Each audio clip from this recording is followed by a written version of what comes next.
Hello everyone, একটু মাছের পাতুরি খেতে ইচ্ছা করলো, তো মশলা দিয়ে কষানো হয়ে গেছে।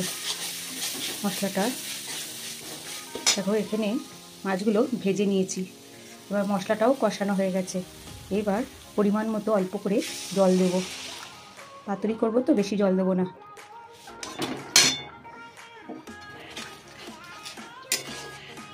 এবার এই যে মাছগুলো ভাজা, এইগুলো এক এক করে ছেড়ে দেবো।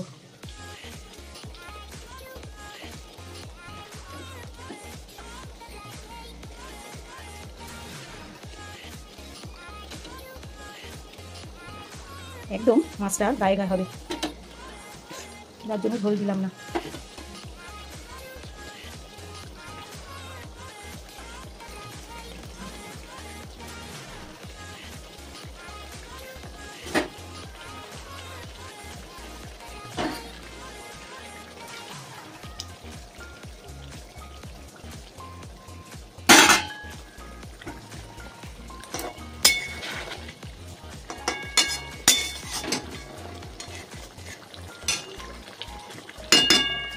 দেখো মাছটা ফুটছে, এবার মিনিট 5 ফুটতে দেবো, তারপরে নামিয়ে ফেলবো।